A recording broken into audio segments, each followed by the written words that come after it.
बात आज की चैनल के कार्यक्रम मुद्दा में आपका स्वागत करता हूं। मैं सुरेंद्र चतुर्वेदी आज जिस मुद्दे के साथ आपकी अदालत में पेश हो रहा हूं वह मुद्दा आपके लिए बहुत महत्वपूर्ण भी है और प्रतीक्षित भी। लंबे अरसे से आप ये महसूस कर रहे हैं कि अजमेर उत्तर में एक ही नेता की सवारी जनता पर गांठी जा रही है और एक चेहरा देखते देखते जनता ऊब सी गई है। आज मैं सिंधी समाज के कुछ प्रतिष्ठित लोगों को आपके सामने ला रहा हूं जिनकी खुद की दावेदारी लंबे अरसे से तयशुदा मानी जा रही थी और ये माना जा रहा था कि इनमें से कई नेता ऐसे हैं जो अगर सही तरीके से पार्टी निर्णय लेती या सही तरीके से उनकी उम्मीदवारी ऊपर दर्ज की जाती पार्टी द्वारा तो उनको टिकट मिल चुका होता और एक विधायक के रूप में वो हमारे शहर का नेतृत्व कर रहे होते और अगर वो नेतृत्व कर रहे हो तो शहर की दशा दिशा और दुर्दशा वो नहीं होती जो आज है। आइए मैं आपका परिचय करवा दूं। सबसे पहले हमारे पास है श्री तुलसी सोनी जी। तुलसी सोनी जी जो हैं वो वरिष्ठ भाजपा नेता तो हैं ही, साथ ही अध्यक्ष हैं सिंधी स्वर्णकार संघ के। मैं आपका स्वागत करता हूं तुलसी सोनी जी कि आप आए और इस विचारधारा से आप अपने कार्यक्रम में प्रस्तुत हो रहे हैं। इनके बाद मेरे पास हैं श्री आर के आहूजा साहब। आहूजा साहब पूज्य सिंधी पंचायत के अध्यक्ष हैं और समाज सेवी के रूप में इनकी पहचान है। जब भी कभी समाज सेवा का सिंधी समाज के कोई कार्यक्रम होते हैं तो उनमें वो हर तरह से तन मन धन से मौजूद रहते हैं। मैं आपका भी स्वागत करता हूं। इसके बाद मैं जीडी वर्धनानी साहब हैं जो वैशाली नगर सिंधी समाज के अध्यक्ष हैं। मैं आपका भी स्वागत करता हूं। समाज में आपकी अलग से प्रतिष्ठा है और जब सम्मान के साथ उनका नाम लिया जाता है तो यह माना जाता है कि वे गारंटी हैं किसी भी कार्यक्रम की, वे गारंटी हैं किसी भी नेतृत्व की। और अंत में जो मेरे पास हैं वो प्रकाश जेठरा साहब हैं जिनका जो किसी नाम से या किसी परिचय से मोहताज नहीं। इनकी शक्ल ही आपने देखी होगी कि पिछले 25-30 साल से जब भी कभी सिंधी समाज का कोई कार्यक्रम होता है तो उसकी सफलता में अग्रणीय पंक्ति के अंदर अगर कोई खड़ा हुआ मिलता है तो वो होते हैं प्रकाश जेठरा जी। मैं आप सबका स्वागत करता हूं और मैं ये चाहूँगा कि आपको सवालों के जरिए जोड़ूँ। तो मेरा पहला सवाल यह है कि अजमेर उत्तर सिंधी लोग तो सिंधी नेतृत्व तो चाहते हैं लेकिन नया चेहरा चाहते हैं। भाजपा का हो या कांग्रेस का हो या किसी और समाज का हो, सामान्य वर्ग का हो और कम से कम अलग चेहरा हो। तुलसी जी मैं आपसे पूछना चाहूँगा, आपकी एक लंबी प्रक्रिया रही है भाजपा के अंदर, तो मैं समझता हूँ कि अजमेर के अगर सबसे अग्रिम पंक्ति में अनुभवी व्यक्तियों में अगर नाम शुमार किया जाता है तो आपका ही है। चाहे वो अडवाणी जी रहे हों, चाहे वो अटल बिहारी वाजपेयी रहे हों, चाहे वो कोई भी राजनेता दिल्ली के स्तर का हो, राष्ट्रीय स्तर का हो, आपके नाम से व्यक्तिगत रूप से परिचित रहा है। तो मैं आपसे जानना चाहूँगा कि आप चेहरा परिवर्तन के बारे में क्या सोचते हैं? ऐसा है, यह सोच जो है जनता के बीच में चल तो रहा है, पर एक बात है, हम पार्टी से बंधे हुए हैं। पार्टी जिस प्रकार चाहेगी, जिसको भी चाहेगी और उसको ला करके खड़ा करेगी, तो हम तो एक कार्यकर्ता है, हम उसके हिसाब से वहीं पर जिससे काम करेंगे और पार्टी को ही ऊंचा लेंगे। जो कमल का फूल है उसको ही हम ला करके ऊपर खड़ा करेंगे। अब ये पार्टी का सोच है। हाँ ठीक है, जनता के बीच में कई बातें चल रही है तो उसको भी पार्टी को सोचना चाहिए क्या करना है क्या नहीं करना है, पर ये सोच पूरा पार्टी का ही है और पार्टी के जो ऊपर नेतृत्व है वो ही इस बात को सोच करके और जो भी निर्णय लेगी हमें उसको यथावत तरीके से हम उनको जिता के ही लाएंगे। तुलसी जी यह बात तो आपने कही है, बहुत अच्छी बात कही है कि एक पार्टी का समझदार राजनेता यही बात कहेगा। एक कार्यकर्ता के रूप में आप अपनी बात सही कह रहे हैं, लेकिन जनता की नब्ज में हाथ रखा जाए और जनता के बीच में आप हमेशा घूमते हैं। जनता क्या चाहती है, आप क्या चाहते हैं तो छोड़िए, क्योंकि आप तो वही चाहेंगे जो पार्टी से बंधे हुए हैं इसलिए, लेकिन एक बार जनता की तरफ से आप बताइए कि जनता क्या चाहती है। हाँ, जनता ठीक है, जो जिस प्रकार से बात आ रही है तो थोड़ा सा बात तो आ रही है कि भाई जो है चेहरा बदल होना चाहिए। एक बात है कि चेहरा बदलने से काफ़ी कुछ हो सकता है, पर यह भी फिर भी मैं वही कहूँगा कि जो भी हमारी पार्टी जो निर्णय लेगी उसी पे हम जो है तत्पर रहेंगे और उसी के अनुसार करेंगे। ठीक है, जनता कुछ भी कहती है, जनता को कभी कभी होता है कि कोई चेहरा काफ़ी समय तक देखते रहते हैं तो जनता उठता भी जाती है। तो एक बात है कि उसके बारे में जो भी पार्टी निर्णय लेगी उसके साथ में हम बंधे हुए हैं। नहीं देखिए, फिर वही बात तुलसी जी, आप क्या है कि बड़ी शालीनता में हैं और शालीनता में कभी कभी दिल की बात जबान पर आने से कतराती है और आप कतरा रहे हैं। आप अंदर से जानते हैं आपका दिल बोल रहा है, लेकिन दिल बोल रहा है, जुबान नहीं बोल रही है। लेकिन मैं ये चाहता हूं कि आप ये भूल जाएं कि इस समय आप राजनेता की भूमिका में हैं, आप भाजपा की भूमिका में हैं, आप संगठन की भूमिका में हैं। एक आम आदमी, एक आम ठेले वाला, एक आम पानी के पताशे वाला, एक आम सब्जी वाला, एक आम मास्टर, एक आम आदमी क्या सोचता है कि 20 साल से एक ही चेहरा देख रहे हैं? क्या कोई और प्रतिभाशाली सिंधी है नहीं समाज में? या सिंधी जितने भी थे वो इतने दबा दिए गए हैं कि सिंधी समाज का नेतृत्व उभर ही नहीं पा रहा? क्या सोचते हैं? नहीं, कुछ ऐसा है कि जैसे दबाव या कुछ भी कहें या जैसे भी आप कह रहे हैं, होता है ना, जैसे जो कोई नेता है, सब जने कई लोग होते हैं कि उसके नेतृत्व में ही चलते हैं। खैर मैं तो उनमें से नहीं हूँ, मैं तो मेरी मर्जी से मैं चलता हूँ और जो भी है मैं मेरे मन का निर्णय जो होता है वही लेता हूँ। पर हाँ, पार्टी के विरोध कभी भी नहीं जाऊंगा, क्योंकि बचपन से लेकर के 8 साल का था तब से लेकर के मैं इस पार्टी में काम कर रहा हूं। आज मेरी 74-75 साल की हो गई है, तो पार्टी के विरोध तो मैं कभी नहीं जा सकता हूं। बाकी ठीक है, जनता के बीच में हम जाते हैं, जनता के बीच में ये थोड़ा सा है कि थोड़ा सा बदल होनी चाहिए तो सही रहेगा। जनता के बीच में ये काम है। बाकी एक बात है, जिस प्रकार से मैं एक अलग से बात करता हूँ कि यहाँ के वैश्य समाज के या कुछ कहते हैं कि जो है भाई सिंधी का ही कोई आधिपत्य है क्या।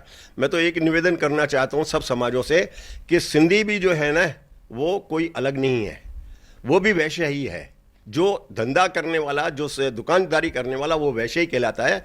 हमारे सिंधी समाज में सबके सब वर्ग हैं। हमारे में स्वर्णकार भी है, तो दुकानदार भी है, काम करने वाले भी हैं, ऐसे इस प्रकार के हलवाई भी है, मतलब सब प्रकार के हमारे सिंधी समुदाय में है। तो हम खुद जो है वैश्य समाज से ही है, हम वैश्य समाज से अलग नहीं है।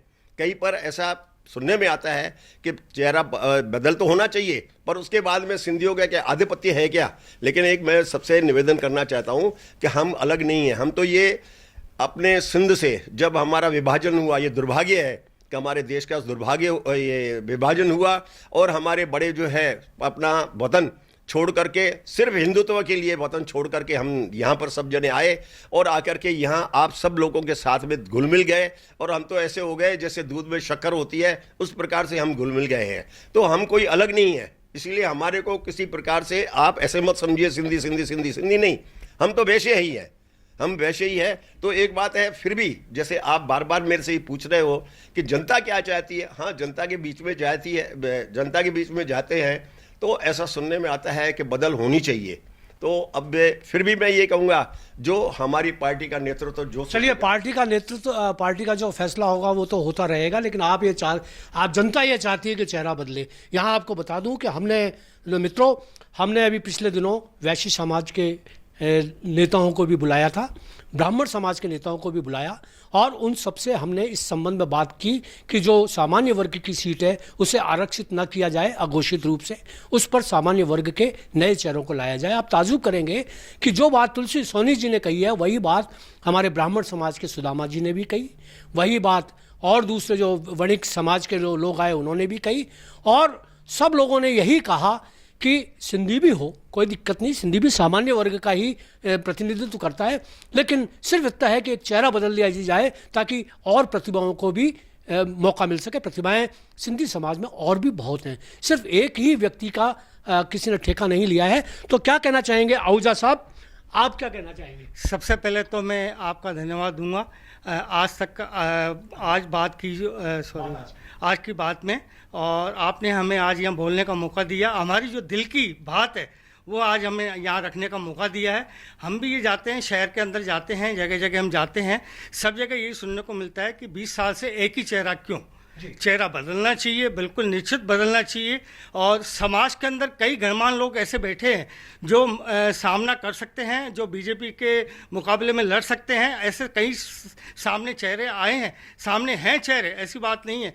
हम भी ये चाहते हैं कि इस बार चेहरा बदलना चाहिए, चेहरा बदलना चाहिए। और कांग्रेस साहब की चेहरा सिंधी समाज से टिकट देना चाहिए, कांग्रेस से भी देना चाहिए, कांग्रेस से भी देना चाहिए और बीजेपी चेहरा बदलना चाहिए। बहुत अच्छी बात कही। तो वरंदानी साहब, आप क्या कहना चाहेंगे? सर, एक तो बहुत बहुत धन्यवाद, आपने हमको यहाँ आमंत्रित किया है। मैं एक चीज़ कहना चाहूँगा कि जैसा कि आप सिंधी समाज को जानते हैं, सिंधी समाज किस कंडीशन में आया था और आज किस पोजीशन के अंदर है।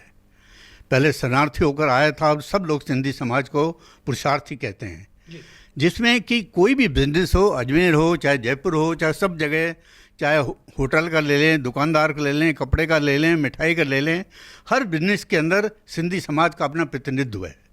और उन्होंने अपने व्यवहार से, अपनी वर्किंग से, सभी अपने प्रेम भाव से सब लोगों को अपना करके इतना ऊपर उठे हैं।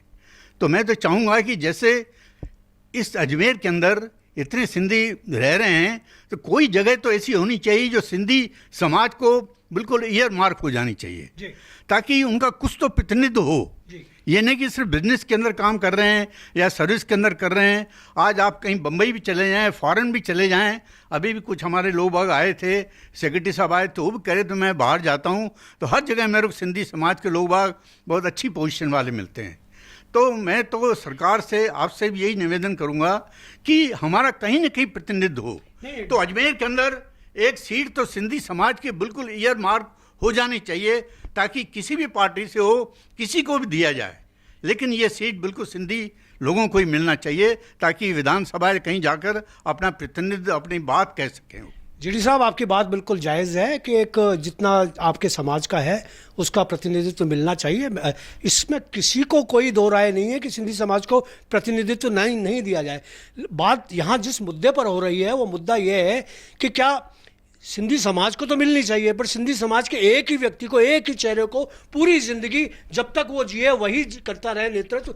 20 साल आपने देखा कि देवनानी जी थे, उसके बाद में फिर अब टिकट उनको मिल जाएगा तो 5 साल फिर देवनानी जी आ जाएंगे, फिर वो 75, 78, 80 साल के हो जाएंगे, फिर वो वापस टिकट मांगेंगे अगले चुनावों में। तो ये जो चेहरा बदलने की बात है उस पर सर, एक कहावत है कि every change is always for betterment. जी, तो अगर कोई बदलाव होता है, बदलाव हमारे जो उच्च लोग हैं जो इसको निर्णय करते हैं, वो सोच समझ सकते हैं कि इस समय यहाँ की क्या पोजीशन है, किसको देना चाहिए, और चेंज हमेशा बेटरमेंट के लिए ही होता है। नहीं, आप बड़ी चालाकी से राजनीतिक जवाब दे रहे हैं। आप बिल्कुल चतुराई से जवाब न दें और साफ साफ कहें कि आप बदलाव चाहते हैं या नहीं चाहते।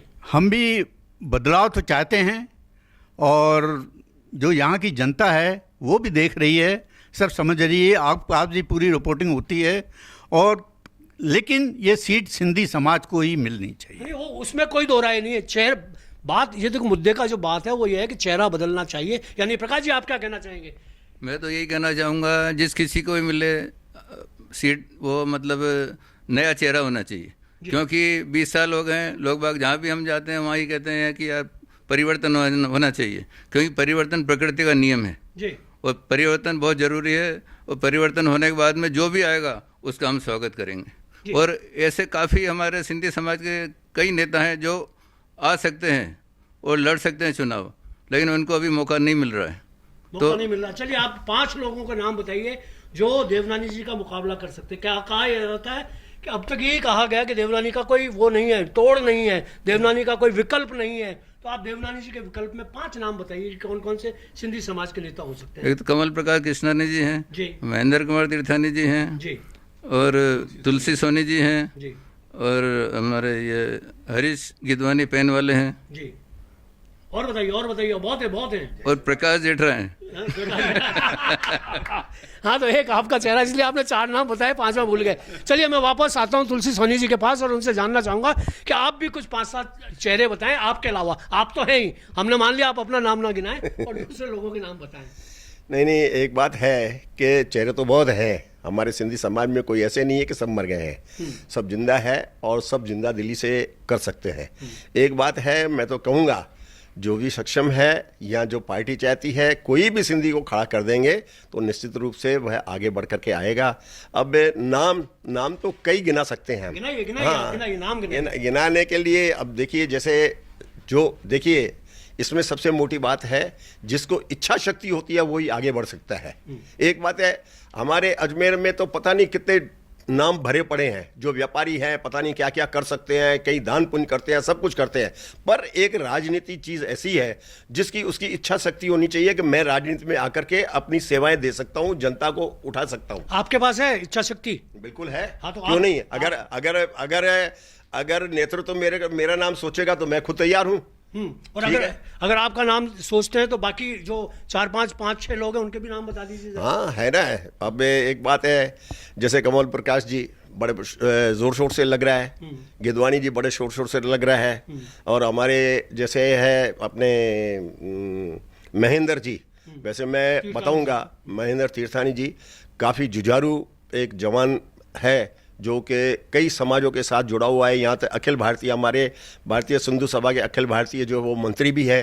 तो ऐसे जुझारू हमारे बहुत हैं और बहुत ऐसे नाम है जो यहाँ पर है। अपने जयकिशन जी पारवानी है, वो भी अभी जवान है, उसको भी अगर उसको भी आए तो आ सकता है। मतलब इस प्रकार से जेठा जी जैसे कह रहे हैं, ये भी जवान है, आ सकते हैं। तो ऐसे कई नाम है, पर एक बात है, सबसे मोटी बात कि उनके पास देखो, पार्टी भी ये सोच करके देती है जिसके पास नेतृत्व होगा वो ही आगे टिकट, अगर टिकट उसको मिलेगा तो वही आगे बढ़ सकता है। समाज के बीच में उसकी प्रतिष्ठा भी होनी चाहिए, समाज के बीच में उसने काम भी किया हुआ होना चाहिए। आप जो नाम बता रहे हैं वो तो सारे ऐसे ही हैं जिनका नेतृत्व हाँ, तो मैं बताऊं, आप हर तरह से कर सकते हैं। अगर आपको लड़ाया जाए तो आप लड़ेंगे? बिल्कुल लड़ूंगा, बिल्कुल लड़ूंगा। आहूजा साहब, आप बताएं कि कौन कौन से 5-7 लोग ऐसे हैं जो देवनानी जी का विकल्प हो सकते हैं? समाज में कई लोग हैं। कमल कृष्णा जी हैं, महेंद्र तीर्थानी जी हैं, तुलसी सोनी जी हैं, प्रकाश जेठरा जी हैं, और मैं खुद सेम हूँ। अगर मुझे भी पार्टी मौका देगी तो मैं जरूर लड़ूंगा और बिल्कुल लड़ूंगा। बहुत लड़ेंगे। आप बताइए सर, 5-6 नाम बताइए आप। 4 नाम तो उन्होंने बता दिए। एक अनादि सरस्वती जी का नाम है, अगर उनको भी दिया जाए तो वो भी बहुत अच्छा नेतृत्व कर सकती हैं। उनका भी पूरा समाज के अंदर सब जगह काफ़ी अहम भूमिका है और she can be very good candidate. She can be a very good candidate, there is no doubt about it. ये बिल्कुल सच कह रहे हैं कि अनादि सरस्वती का नाम इस समय, क्योंकि वो एक तो हेमू कालानी जी की वंश से आ रही हैं, इसलिए उनका नाम है। और मैंने उनका दावेदारी में जब इंटरव्यू कर रहा था, तुलसी जी आप ताजुब करेंगे कि वो इतनी सुंदर बोलती हैं, इतना सुंदर बोलती हैं, और बड़ा धारा प्रवाह उन्होंने बताया सिंधी समाज का इतिहास, सिंधी समाज की चाल चलन, सिंधी समाज के चरित्र, सिंधी समाज का जो सिद्धांत, सिंधी समाज पर उन्होंने बहुत अच्छी व्याख्या की, और वो निश्चित रूप से एक अच्छी कैंडिडेट हो सकती हैं। और दूसरे कैंडिडेट जितने भी हैं, जैसे मैं कहूँ तो बहुत सारे सिंधी समाज के अंदर और भी हैं जो अभी तक नाम जिनके नहीं लिए गए हैं यहाँ, वो भी नाम हैं। तो बहुत सारे कांग्रेस में भी हैं, बीजेपी में भी हैं। नेताओं की कोई कमी नहीं है, विकल्प की कोई कमी नहीं है, यदि उनको मौका दिया जाए। क्योंकि तुलसी जी, आप ये जानेंगे कि जिस समय देवनानी जी टिकट लेकर आए थे, उस समय देवनानी जी का कोई विकल्प उस समय हर व्यक्ति था। तुलसी सोनी वो व्यक्ति है जो यहाँ हमारे सौभाग्य से हमारे यहाँ मौजूद भी हैं। मैं बड़े घमंड के साथ, फक्र के साथ कह सकता हूँ कि तुलसी सोनी उस समय भी अगर टिकट लेते तो वो जीतते। आज भी उन्हें टिकट मिले तो वो जीते। या आहूजा साहब हैं, या प्रकाश जेठरा साहब हैं, महेंद्र तीर्थानी जी का नाम लिया, अनादि सरस्वती जी का नाम लिया, ऐसे बहुत सारे नाम हैं जिनका, क्योंकि आप लोग नाम नहीं ले रहे, मैं नाम लूँगा तो ऐसा लगेगा कि मैं कोई पार्टी बन रहा हूँ उनके लिए। लेकिन असलियत यही है कि आप लोग यह जो कह रहे हैं कि चेहरा बदलना चाहिए, इसमें दोस्तों एक चीज़ आप महसूस कर रहे होंगे कि सिर्फ इनमें तुलसी सोनी एक ऐसे हैं जो पार्टी से क्योंकि बंधे हुए हैं, पार्टी की इनके बेड़ियां इनके पैरों में पड़ी हुई हैं, जुबान पर ताले लगे हुए हैं, आंखों पर चश्मा चढ़ा हुआ है, कानों पर रुई डली हुई है। ये जो कुछ सुनेंगे, जो कुछ कहेंगे, जो कुछ बोलेंगे, वो सिर्फ और सिर्फ पार्टी के लिए बोलेंगे। ये एक अच्छी बात है। लेकिन उन्होंने अपने दिल की भी बात कही। उन्होंने कहा कि अगर कोई मुझे मौका देता है तो मैं करूँगा नेतृत्व। अच्छा चलिए, आप नेतृत्व करेंगे तुलसी जी, तो आप ऐसी क्या जो कमियां हैं जो अजमेर शहर में अब तक नहीं हो सकी हो, और आप अगर विधायक हो जाते हैं तो आप उनको पूरी करेंगे ऐसे विधायक? आप सोच लीजिएगा पार्टी ने आपको टिकट भी दे दी और आप विधायक भी बन गए। देखिए, एक बात बताऊं जो सत्यता बताता हूं। जैसे वैसे तो कई चीज़ें हैं, लेकिन एक बात है कि जैसे सिंधी समाज, अगर आप खुद देखते होंगे तो इस राजनीति में शायद इतना भाग नहीं लेता है। कुछ इने गिने ही जो भाग लेते हैं, लेकिन उनको उकसाने वाला, उनको तैयार करने वाला अगर कोई नेतृत्व आएगा तो अपने कई लोग ऐसे जो हैं जो पार्टी के साथ जुड़ करके और समाज का भी भला कर सकते हैं। देखो एक बात है, कहीं पर भी अगर राजनीति में कोई राजनेता बनता है तो अपनी समाज का भला जरूर करता है, हालांकि दूसरे समाजों का करता है। आप ये मत समझना सिर्फ मैं सिंधी समाज की बात कर रहा हूँ, लेकिन एक बात है, अपने यहाँ पर कई ऐसे विकल्प हैं जो आज दिन तक उसको पूरा नहीं हो पाया है। हाँ, जैसे पानी की समस्या है, आज दिन तक पूरी नहीं हो पाई है। एक बात है, देवनानी जी ने कुछ मेहनत भी करी है, कुछ करा भी है। अब आगे से क्या उसका जैसे कांग्रेस गवर्नमेंट है। आप फेवर मत कीजिए, आप फेवर मत, आप मेरी बात सुनिए, आप प्रॉब्लम्स में फेवर नहीं कर रहा हूं। मैं आप सिर्फ ये बताइए कि ये कौन सी समस्या है जो आप विधायक बनने के बाद दूर करेंगे, आप दूर करेंगे। किसने क्या नहीं किया वो नहीं, आप क्या क्या समस्या। मैं समस्या अगर जैसे पहले सबसे बड़ा पानी की समस्या है अजमेर के लिए। अगर पानी नहीं तो कुछ भी नहीं, अगर पानी है तो सब कुछ है। तो पानी की समस्या के लिए तो मैं मर मिट करके भी कैसे भी कर करके और पहले पानी को लाऊंगा और पूरे शहर में ऐसा तांडव मचा दूंगा। अगर पानी नहीं आया तो इस शहर का पूरा नेतृत्व कर करके मैं, जो भी पार्टी सामने होगी, जो भी पार्टी बन के आएगी, उसका पूरा का पूरा विरोध करूंगा, भले क्यों ना पानी बीजेपी भी आए। तो एक बात है, सबसे बड़ा विकल्प जो हमारे को पानी की समस्या है शहर को, उसकी है। उसके बाद में कई समस्याएं हैं, जैसे सफाई उतनी नहीं रहती है। मैं कई विदेशों में भी जाता हूं, चाहे मुंबई वगैरह, मेरा परिवार पूरा मुंबई रहता है, वहां पर भी जाता हूं, तो वहां का जो वातावरण रहता है उस प्रकार का वातावरण अपने अजमेर शहर का नहीं है।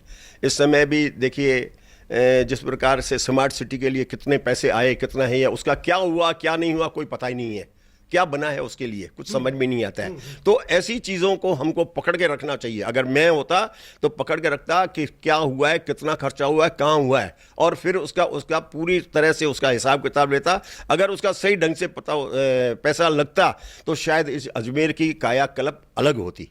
तो इसी प्रकार के जो काम हमारे हाथ में आते, अगर मैं नेता होता या मैं विधायक होता, तो इन बातों को तो पहले ध्यान देना चाहिए कि जो इतना पैसा आया है तो शहर को किस प्रकार से डेवलप होना चाहिए, कहाँ पैसा लगना चाहिए, वो अपने नेतृत्व में ला करके लगाना चाहिए था। ठीक है, गलतियां हुई है, उसके बाद में कई और समस्या भी है, कई रोड नहीं है, कई गलतियां हुई हैं। और गलतियां, अगर ये तुलसी सोनिया विधायक होते तो उन्होंने बताया कि ये गलतियां नहीं होती, कि आज ये उन्होंने कहा था कि घर घर में पानी होगा, तो आज घर घर में पानी है, सिर्फ घरों में पानी है, नलों में पानी नहीं है। घरों में पानी भरा हुआ है पूरा, आज भी भरा हुआ है, कल बारिश हुई, आज पानी भर गया है पूरा, तो घर घर में पानी है। आप आहूजा साहब विधायक होते तो आप क्या क्या करते अजमेर के लिए, जो नहीं हुआ 20-25 साल से जो नहीं हो पाया। आप अगर विधायक होते, आप मान लें विधायक हैं, सब समाज को साथ लेकर के हर चीज़ का जो भी समस्या होती, समस्या को बिल्कुल निराकरण करता। और सबसे पहले जो सोनी जी ने बताया कि पानी ऐसी समस्या है जो आज 96 घंटे 72 घंटे में पानी आता है। आज बीसलपुर का पानी जो मोटानी साहब अजमेर में लेके आए थे, वो पानी जयपुर में दिन में 2 बार मिल रहा है, लेकिन अजमेर में पानी 76 घंटे और 72 घंटे में पानी मिल रहा है। मैं कह रहा हूँ बिल्कुल पानी के लिए बहुत बड़ी समस्या है। सबसे पहले मैं पानी का निजान करूंगा और पानी दिन में 24 घंटे में एक बार में लाने की कोशिश करूंगा। 24 घंटे में आप एक बार पानी लाने की कोशिश करेंगे, जो अब तक नहीं हो पाया। इसके लिए आप किसको दोषी मानते हैं?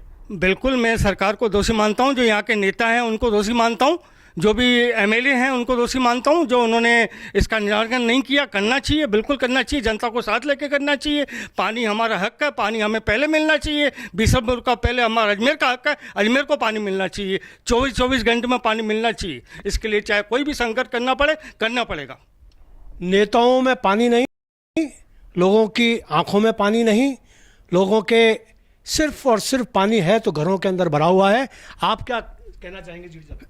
सर, मैं ये निवेदन करना चाहूँगा, कोई भी स्कीम या कोई भी योजना तभी सक्सेस हो सकती है जबकि सरकार के साथ जनता का प्रतिनिधित्व हो। कोई भी योजना बन रही है या काम हो रहा है या एजुकेशन हो रहा है, जब तक वहाँ के शहर के कुछ लोगों को उसके इस टीम के अंदर, उस कमेटी के अंदर शामिल नहीं किया जाता, तब तक कोई चीज़ सक्सेस नहीं हो सकती। कौन बनाएगा टीम? टीम बनाने वाले प्रशासन है, नेता लोग हैं। बिल्कुल सर, मैं बता रहा हूँ आपको, मैं भी सरकार में काम कर चुका हूँ। हम भी गांव के अंदर जो काम कराते थे, वहाँ पे कमेटी बनाते थे, जो सरपंच यहाँ के वहाँ आदमी का उसका प्रतिनिधित्व रहता था। चाहे पेमेंट हो, चाहे कोई भी चीज़ हो, तो हमेशा उसके साथ रहते थे। कोई गलत काम हो रहा है तो उसका अप्रूवल हो करके ही होता था। तो तभी हो सकता है जबकि जनता और सरकार मिल करके काम करे, और तभी कोई चीज़ सक्सेस हो सकती है। ये सवाल ये है कि अब तक नहीं हुआ, तो इसका मतलब क्या नेतृत्व हमारा निकम्मा है, नकारा है? ये बात नहीं है। नेतृत्व तो बहुत अच्छा है, सिर्फ प्रशासन अपने स्तर पर ये गलती करता है। मैं सर इसके किसी को मैं ब्लेम करना नहीं चाहूँगा, लेकिन जब स्मार्ट सिटी के अंदर कोई योजना अप्रूवल हो रही है तो जब स्मार्ट सिटी स्कीम आ रही थी तब मेरे को पता है कि डिवीजनल कमिश्नर ऑफिस के अंदर लोग आज सभी डिपार्टमेंट का आदमी बैठते थे, पब्लिक के अंदर से भी जब हमारे डिवीजन के भंडागर साहब थे बुलाते थे, उनकी राय लेते थे, उसके अंदर स्कीम में डालते थे। उसके बाद में क्या हुआ, सिर्फ सरकारी आदमी उसके अंदर रह गए, क्या अप्रूवल होती थी, क्या वर्क होता था, इसके बारे में नहीं हो पाया। यही बात है श्रीमान जी जो मैं कहना चाह रहा हूँ कि विधायक महोदय ने तो यहाँ तक कह दिया कि हमें अधिकारी बुलाते ही नहीं है, जो मीटिंग होती है उसमें बुलाया ही नहीं जाता। और पाथवे बन गया, 7 वंडर बन गए। आना सागर के पानी का जो जल स्तर था वो 16 फीट से 13 फीट पर आ गया, और नीचे कर देंगे। और कृत्रिम मिट्टी डाली गई, ज़मीन डाली गई, आसपास माफियाओं ने कब्जे किए, बड़े बड़े मॉल्स बन गए, बड़े बड़े हॉस्पिटल्स बन गए, होटल्स बन गए। किसको दोषी मानेंगे जेठरा साहब, किसको जो दोषी मानेंगे आप? दोषी तो यहाँ के प्रशासन और यहाँ के जो नेता हैं उनको मानेंगे जी। क्योंकि जैसे आप कह रहे हो कि आप बनोगे तो क्या करोगे, मैं भी ये बता रहा हूँ कि जो पानी की समस्या है मेन, जो किशन मोटवानी जी बिशलपुर की योजना अजमेर के लिए लाए थे, वो पानी पूरा बाहर जा रहा है और अजमेर वाले वही 96-72 घंटे का पानी ले रहे हैं जी, है ना। उसके अलावा जो शहरों में सड़कों में आप देखोगे कितने खड्डे हो रहे हैं। आए दिन सड़कें बनती हैं फिर खड्डे हो जाते हैं, आए दिन सड़कें बनती हैं फिर खड्डे हो जाते हैं। मतलब सड़क का जो काम चल रहा है वो बिल्कुल ही बेकार है और कोई ध्यान नहीं देता आप है। विधायक होते तो पानी की समस्या को दूर करते, बिल्कुल और करते सर। सड़कों को दूर करते, मूलभूत सुविधाएं कह सकते हैं तो मूलभूत सुविधाएं नागरिकों को उपलब्ध होनी चाहिए। उपलब्ध करवाते। आप अगर विधायक होते हाँ। तो मूलभूत सुविधाएं उपलब्ध कराते हैं। और अब आप वादा कर रहे हैं कि अगर आपको टिकट मिलता है, मिलना चाहिए, आपको मिलना ही चाहिए ना। हाँ देवनानी जी की जगह आपको टिकट मिलना चाहिए। हाँ मिलना चाहिए। चलिए, देवनानी जी की जगह आपको टिकट मिलना चाहिए। सोनी जी मैं आपके पास आता हूँ। मूलभूत सुविधाएं मूलतः विधायकों के लिए, विधायक को फंड मिलता है, विधायकों के लिए होती भी है, विधायकों का उसमें योगदान होता है, लेकिन ये नगर निगम का काम होता है, पार्षदों का काम होता है। विधायकों का काम शहर के सर्वांगीण विकास का होता है, जो सर्वांगीण विकास नहीं हुआ। ये बात सच है जो आपने पहले भी अपनी उसमें कहा कि जो जिस तरीके से स्मार्ट सिटी का पैसा आया और स्मार्ट सिटी का पैसा खर्च हुआ, कहाँ कैसे खर्च हुआ ये एक अलग सवाल है, वो तो जांच का विषय है। उस पर भी कभी किसी मुद्दे पर किसी योग्य व्यक्ति से हम बात करेंगे। लेकिन ये बात तय है कि जो स्मार्ट सिटी के साथ में जो 2000 करोड़ रुपए आए, वो जिस तरीके से खर्च होते, उसमें अगर हमारे राजनेताओं ने उस पर नियंत्रण रखा होता, जो आपने कहा भी कि मैं होता तो नियंत्रण रखता, तो क्या आप ये सोचते हैं कि ये नियंत्रण नहीं रखा गया, इसकी वजह से ये सब कुछ अविकास हुआ? बिल्कुल बिल्कुल नियंत्रण नहीं हुआ और कोई पूछताछ नहीं हुई। उसके वजह से देखो, एक बात है, मैं तो एक बात कहता हूँ कि अगर कोई भी नेता है या विधायक है या कोई भी नेता है तो उसको इन चीज़ों पे, हर चीज़ पे ध्यान रखना चाहिए। और एक बात है कि पूरी जनता ने उनको चुन करके भेजा है तो उनका उतना वर्चस्व भी होना चाहिए। बहुत अच्छी बात। बिल्कुल वर्चस्व होना चाहिए और उतना दबदबा होना चाहिए कि एक बार जितने भी प्रशासन के लोग हैं वो उससे थरथराएं का मतलब ये नहीं कि वो गुंडागर्दी करें या क्या करें, पर एक बात है, उसका व्यक्तित्व कुछ ऐसा होना चाहिए कि हर चीज़ जो उस विधायक से या जो नेता भी है उससे पूछ करके करें और उसको अपने जितनी भी योजनाएं उनमें शामिल करके करें, तो ही मैं समझता हूँ इस शहर का बहुत अच्छा विकास हो जा सकता है। अभी भी मैं बताऊँ, एक बात है, चाहे नेता हो चाहे जितने भी अपने प्रशासन के अधिकारी हो, वो कार में घूमते हैं, उसका ड्राइवर दूसरा होता है, ठीक है ना, वो उसको पता ही नहीं है कितने खड्डे हैं शहर में। लेकिन एक बात है, मैं ही कहता हूँ, जैसे एक आगे कार जा रही है, हम उसके पीछे पीछे चल रहे हैं और चलते चलते कार तो 4 पहियों में निकल गई और हम खड्डे में कूद गए, तो अगर हाँ हम मोटरसाइकिल में 2 व्हीलर पे हैं तो हम खड्डे में कूद गए। अगर मैं कहता हूँ, अगर मैं विधायक बनूंगा तो मैं कभी कार में नहीं चलूंगा, सिर्फ टू व्हीलर पे चलूंगा। टू व्हीलर पे चलने से ही अपने शहर का जो वातावरण पता चले, जिसने हमको चुन करके भेजा है, जिस जनता ने भेजा है, वो अगर खड्डे में कूदती है तो मैं कहता हूं ना, मैं ही निकलता हूं तो एक मन से एक बददुआ सी निकलती है। गाली तो नहीं बोलूंगा क्योंकि सभ्य भाषा नहीं है, लेकिन एक बात है कि बददुआ निकलती है कि यार क्या शहर है, कहां पर हम रह रहे हैं। तो एक बात है, और एक बात है कि ये छोटी छोटी चीजें जो है ना, अगर वो करी जाए तो वो नेता हमेशा सक्सेस जाएगा। वो कभी जिंदगी में उसके विरोध में कभी जनता हो ही नहीं सकती है, एक छोटी छोटी बातें। लेकिन क्या है कि सब जने जो है कारों में घूमते हैं, ड्राइवर तो दूसरा चल रहा है, वो ड्राइवर पहले ही संभल के चलेगा, इस खड्डे में मेरा व्हील नहीं जावे, किसी अपने उसको झटका तो नहीं लगेगा। लेकिन जो हम टू व्हीलर पे पीछे पीछे चलते हैं और खड्डे में कूद जाते हैं, तो उस टाइम हमारे मन में क्या होता है। तो अगर मैं होता तो मैं तो सिर्फ टू व्हीलर पे ही घूमूंगा, और टू व्हीलर पे घूम करके पूरी जनता के साथ में, जैसे आज दिन तक मेरे को शहर में यही जानती है कि तुलसी सोनी कौन, लाल बुलेट वाला, आज दिन तक यह नाम मेरा है। ये तो मैं कहता हूं कि मेरे को आरएसएस की बहुत बड़ा आशीर्वाद है, जिसके वजह से मेरा शहर में नाम है। लेकिन फिर भी अगर मैं आया तो मैं टू व्हीलर पे घूमूंगा, कभी कार में नहीं घूमूंगा। तो उससे सब समस्याओं का पता चलेगा और अपने शहर की क्या स्थिति है उसका भी पता चलेगा।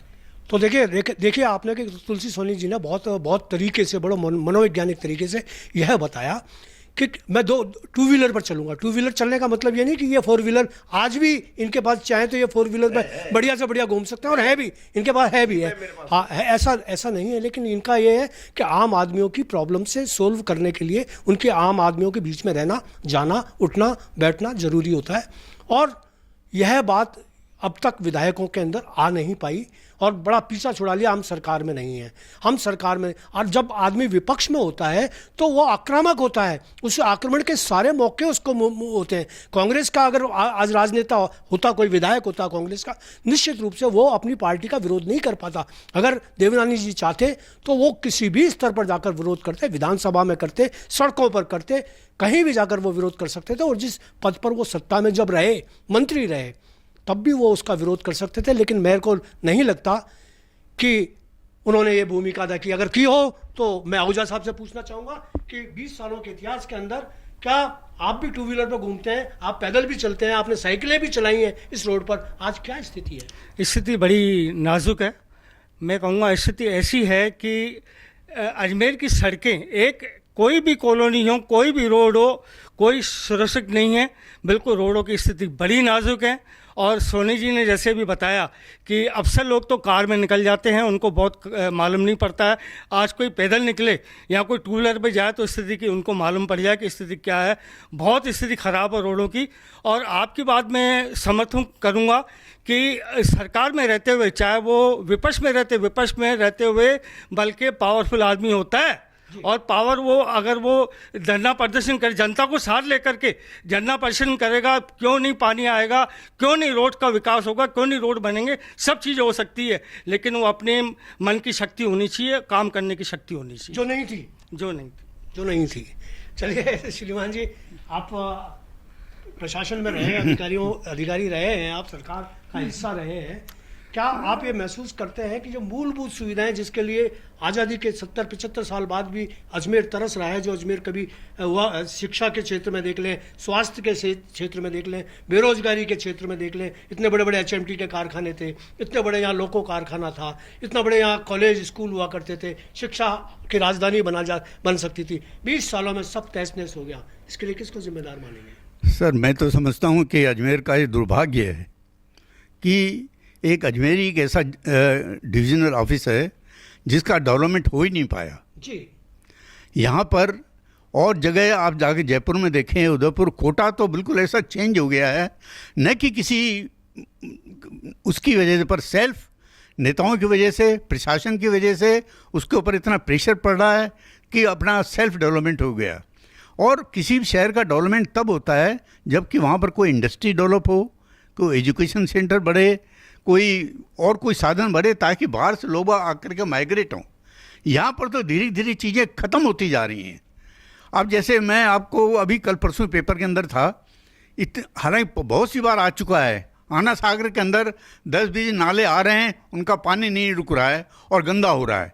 इसके ऊपर कोई ध्यान नहीं दिया जा रहा है, इसको कैसे चेक किया जाए।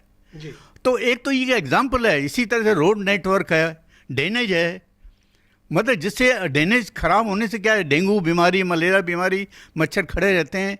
और मतलब कि आदमी तेज अगर गाड़ी चलाए तो उसके ऐसे जंपर ही ब्रेक हो जाते हैं उसके। जी जी, खास तौर तो से अगर गर्भवती स्त्री जा रही है तो उसके लिए हालत खराब हो जाए। जी, जी, जी। तो मैं समझता हूँ कि ये क्यों प्रशासन ध्यान नहीं दे रहा है, क्यों नेता लोग इसको उनको प्रेशराइज नहीं कर रहे हैं कि साहब प्लीज़ आप इसको देखिए, करें।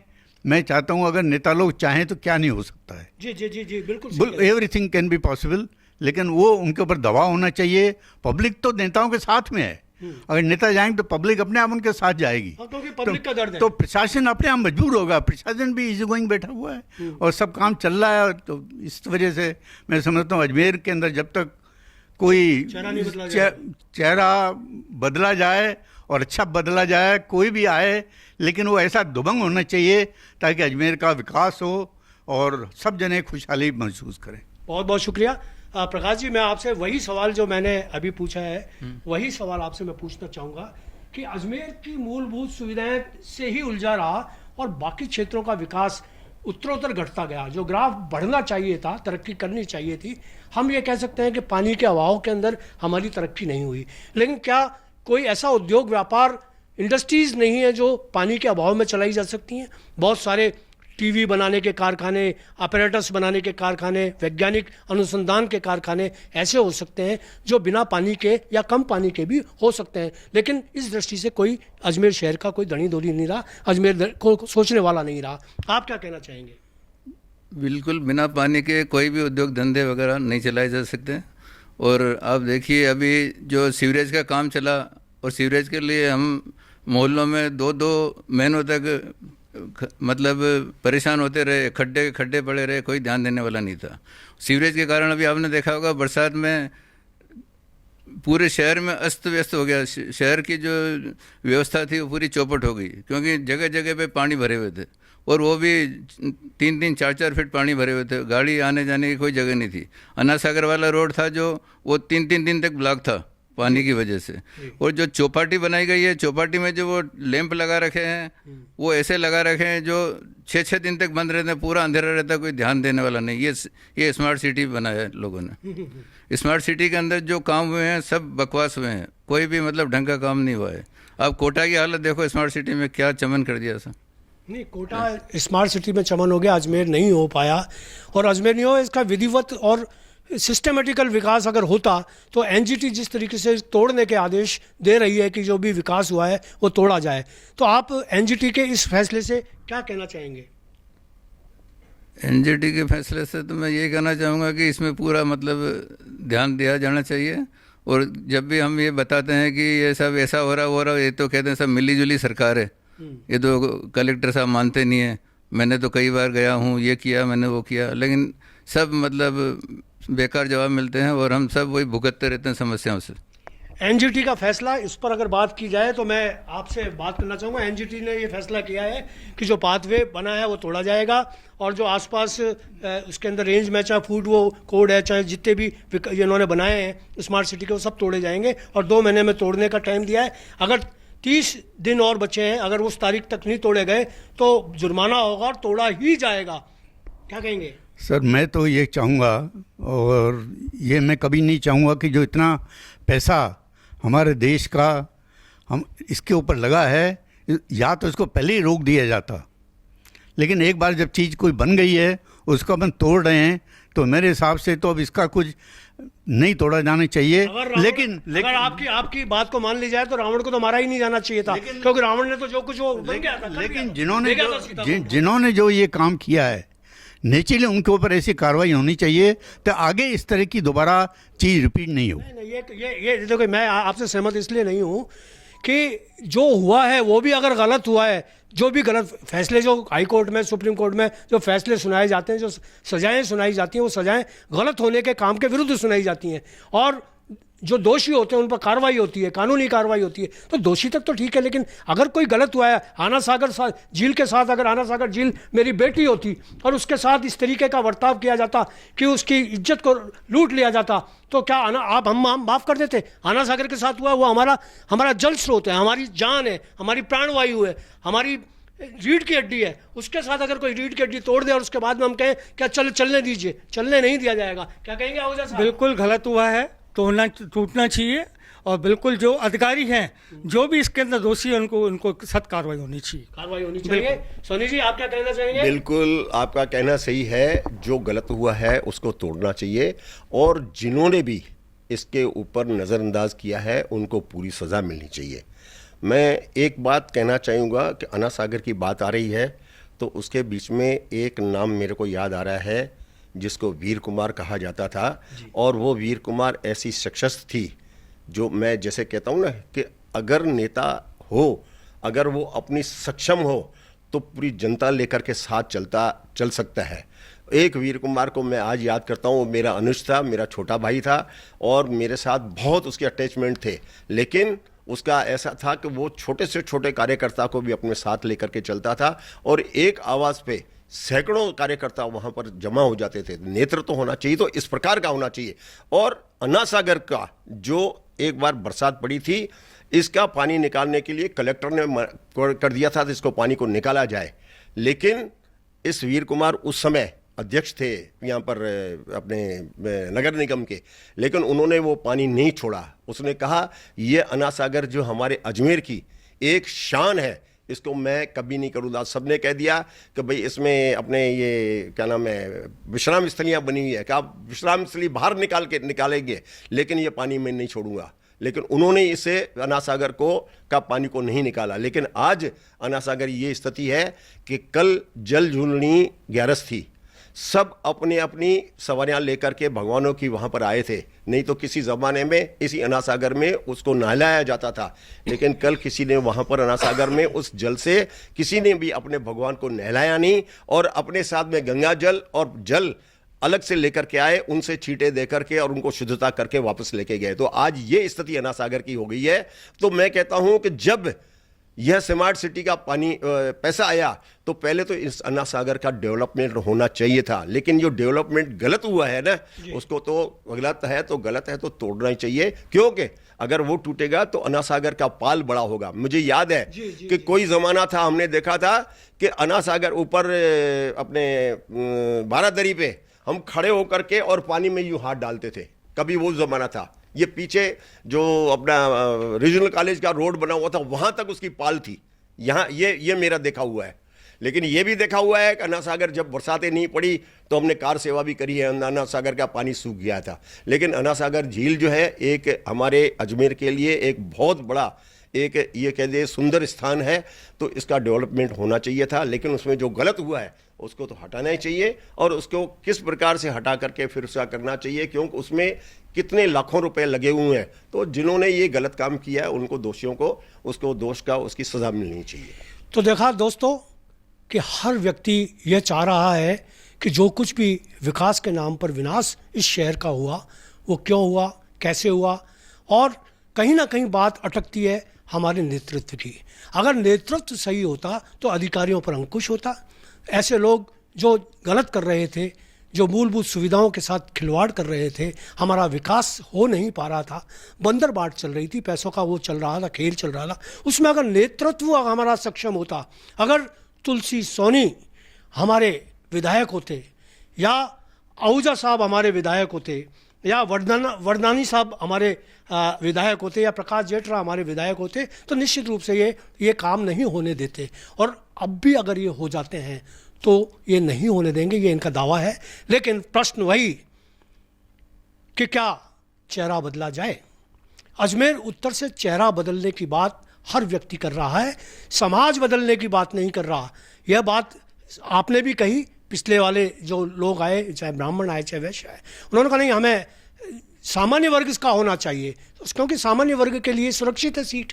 ये नहीं होना चाहिए कि ओबीसी का व्यक्ति आ जाए, या कोई जैसे हुआ था मेयर धर्मेंद्र गहलोत को जिस तरीके से बनाया गया था वो ओबीसी का नहीं था, सामान्य वर्ग की सीट थी, उस पर ओबीसी को अनावश्यक रूप से बैठा दिया गया था सिर्फ एक व्यक्ति की जिद के कारण। हाँ, इस तरीके का व्यवहार अजमेर उत्तर के साथ न हो, इसके लिए मेरे सारे लोग बाग आपने देखा कि सब लोगों ने ये की बात की, चेहरा बदला जाना चाहिए। चेहरा बदलने से, चेहरा भले ही तुलसी सोनी का हो, चाहे आहूजा साहब का हो, वंदनानी साहब का हो, या जेठरा साहब का हो, या कोई और हो, या कि कोई भी चेहरा हो, उनको चेहरे से कोई वो नहीं है। वो यह चाहते हैं कि सिंधी सीट, और आपने कहा कि सिंधी सीट होनी चाहिए, कि जब अजमेर जैसे जहाँ सिंधी बाहुल्य है, चाहे दक्षिण है चाहे उत्तर है, अगर सिंधी समाज आ रहा है तो उसमें हमें कोई दिक्कत नहीं है। लेकिन क्या है कि हर प्रतिभा को सम्मान मिलना चाहिए। और दोस्तों, आपने देखा कि सब लोगों ने अपने विचार व्यक्त किए। मैं एक बार फिर तुलसी सोनी जी का आभार व्यक्त करता हूँ। मैं भी आप लोगों का आभार व्यक्त करता हूँ। बात आज की जो आपने हम सबको बुलाया और हमारे से जो शहर की समस्याओं के बारे में पूछा, निश्चित रूप से आपके चैनल से यह शहर में बातें जाएगी तो शहर के वासी भी सोचेंगे। इसीलिए मैं आपका बहुत बहुत आभार और धन्यवाद देना चाहता हूं कि हमको बुला करके आपने बहुत बहुत शुक्रिया। आर के आहूजा साहब, आपका भी धन्यवाद। आप आए और आपने अपने अनमोल बोलने से बिल्कुल बेबाक होकर बिल्कुल आपका भी बहुत बहुत धन्यवाद। और ये आपके चैनल के माध्यम से ये बात पूरे अजमेर नहीं ऊपर तक जाएगी, हाई कमान तक जाएगी, और निश्चित तौर पे हम ये चेहरा इस बार बदले हुए देखेंगे। वर्नानी साहब, आप बताएं क्या कहना चाहेंगे। आपका आभार, बहुत बहुत सर आपका बहुत बहुत धन्यवाद, बहुत आभार कि आपने हमको इस काबिल समझा और यहाँ हमको आमंत्रित किया, इसलिए बात आज की कहूँ बहुत बहुत धन्यवाद। शुक्रिया, बहुत बहुत धन्यवाद साहब, आपने बुला के हमें यहाँ बिठाया। और यही मेरा भी ये कहना होगा कि परिवर्तन होना चाहिए। परिवर्तन होना चाहिए, ये कंक्लूजन है कि नेतृत्व परिवर्तन, चेहरा परिवर्तन होना चाहिए। चेहरा बदलेगा तो समाज बदलेगा। ये बात सब लोगों ने कही। एक बार फिर आपका आभार। और दोस्तों, आपने ये कार्यक्रम देखा। मुद्दा कार्यक्रम के अंदर हमने एक बहुत अच्छी मुद्दे पर बात की और एक सार्थक और बहुत सकारात्मक बात हुई। आपने देखा कि हमारे पैनल ने किस बखूबी अपनी विचार आपके सामने रखे और अपनी बात आप तक पहुंचाई। आपको कार्यक्रम निश्चित रूप से अच्छा लगा होगा। अगर अच्छा लगा हो तो लाइक करें, शेयर करें, सब्सक्राइब करें, ज़्यादा से ज़्यादा लोगों तक इस कार्यक्रम को पहुंचाएं ताकि इन सब लोगों की आवाज़ आपकी आवाज़ बन सके। शुक्रिया, धन्यवाद, शब खैर।